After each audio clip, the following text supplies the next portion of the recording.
Hi, Big Dreamers. It's Eva Cartman, host of the Dream Big podcast show, the place to go to learn, laugh, and grow. In recent months, 3 different big dreamers from around the world wrote to me about how to deal with people who say mean things about them online. When I receive a number of questions on the same topic, I know it is time to record a podcast episode because that means it is an issue that many of you are already dealing with and certainly something you will have to face as you begin to share your unique gift to the world. So in this episode, 164, I'm going to share how to deal with cyberbullies. I'll tell you one thing I know for sure. We're not going to let them ruin our big dreams. You ready? It's time to dream big. My name is Eva Cartman.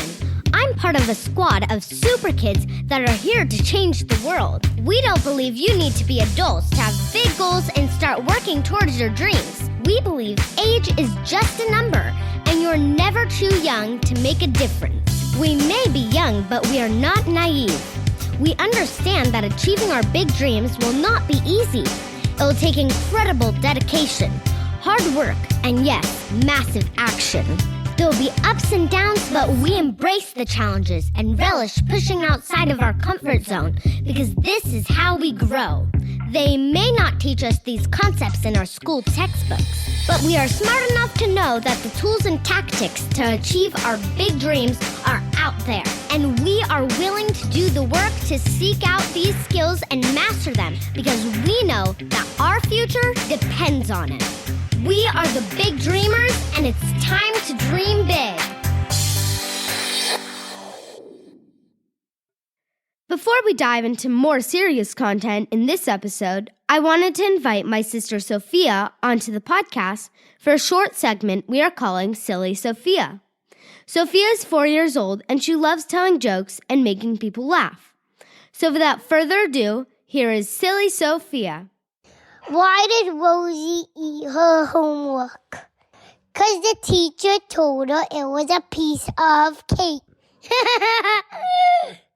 She didn't mean to eat it, Rosie. She meant it was easy. And that's Silly Sophia. Thanks, Sophia.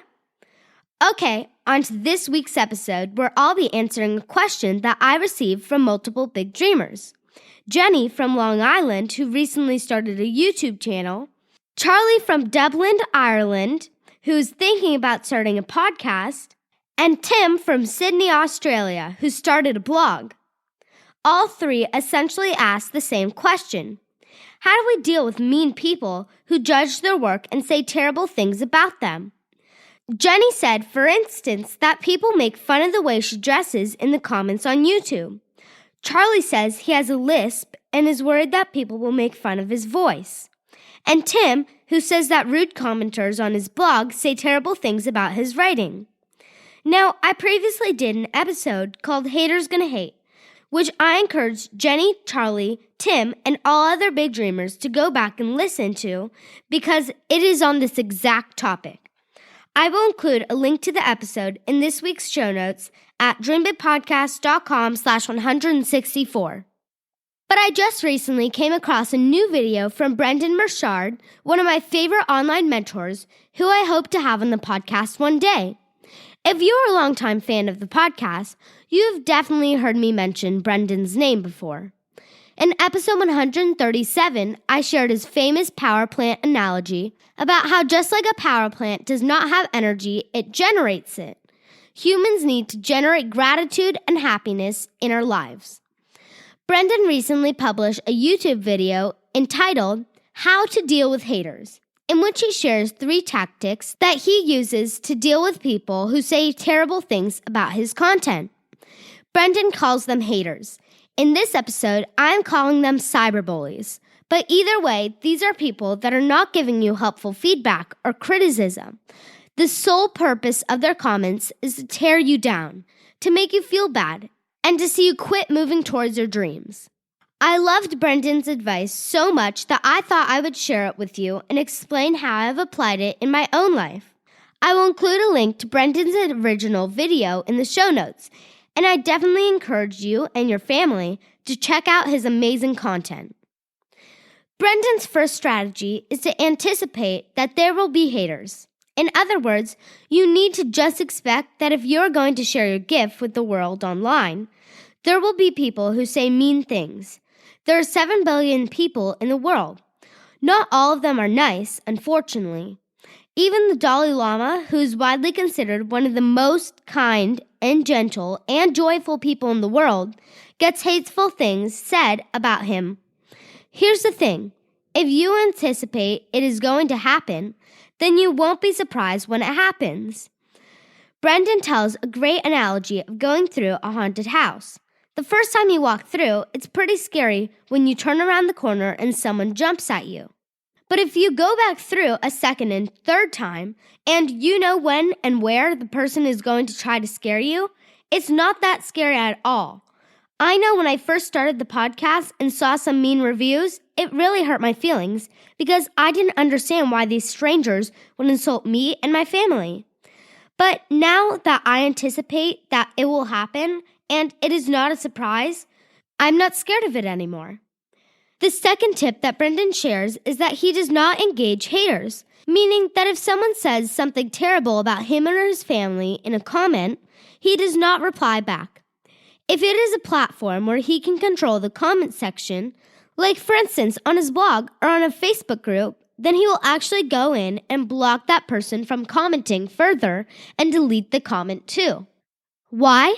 Because there's a difference between someone giving constructive feedback or criticism, like making a suggestion, and someone purposely trying to be mean and hurtful. So don't feel bad about blocking or deleting a cyberbully or hater from your page, if that is possible on your platform. Unfortunately, with iTunes, there's nothing that you can really do about bad reviews as you can't delete them. But if you do have the ability to delete a hurtful comment, like you can do on most blog platforms, then you should definitely do that, because there's no reason to stoop to their level and respond and engage with them, because that's what they are trying to do. Get you mad and engage you into a war of words with them. Brendon's final tip is to role model positivity and good values. What he means by that is if you are someone who constantly does good, puts out positive content, tries to make the world a better place, well then it's very difficult for people to attack you. Brendon has spent well over a decade publishing content online via YouTube and podcasting and other platforms, all with the goal of inspiring people to become the best version of themselves, to find their voice, to help others, to bring the joy, as he famously says. So even if there are haters, and as we said in tip number 1, he always anticipates that there will be, it makes it very difficult for that hater to have any impact on his work or community. One of the coolest things that happens when you try to do good in the world is your community will have your back. Rather than having to deal with the haters on your own, your community will come to the rescue. I've seen this happen on my own podcast. While I can't delete negative reviews, those reviews are visible on iTunes, and I've noticed many big dreamers have come to my defense and written positive reviews to counteract the negative ones. I'll give you an example.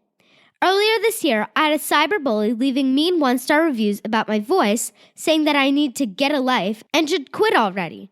That prompted a lot of big dreamers to leave 5-star reviews and sharing how much the show had changed their lives. As an example, Chris wrote, "I love your podcast. I've read reviews saying your podcast is lame. I'm definitely not with them. Your podcast inspires kids to have big goals and dreams. Keep up the solos and the podcast in general. If you stopped, it would be like losing a best friend."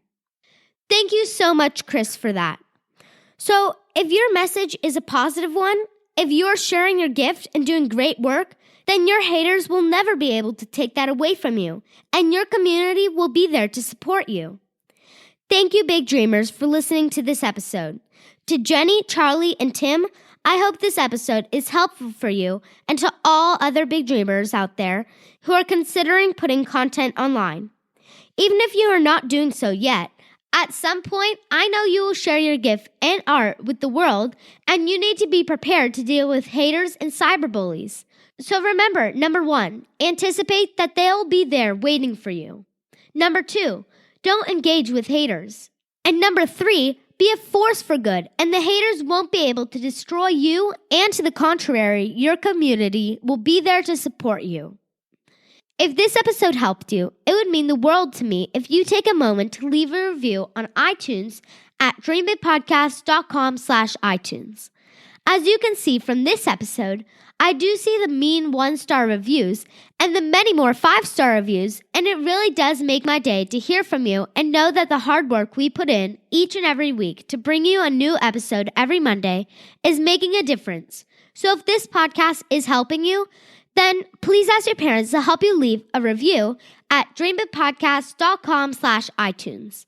It really helps our position in these iTunes rankings so we can reach more young big dreamers and bring you amazing guests. And a big thank you to Brendon Burchard for always creating such helpful content. I hope to be able to interview Brendon on the Dream Big podcast one day. In our show notes at dreambigpodcast.com/164, we'll have links to Brendon's original video on how to deal with haters, as well as to everything else we discussed in this episode. And that's all for today's episode. As always, thank you so much for tuning in to the Dream Big podcast. This is Eva Cartman reminding you that you have unlimited potential. Your dreams are not optional, you need to make them essential. So take massive action to turn those big dreams into reality. Live with passion the way life was meant to be. I'll see you next episode. Bye.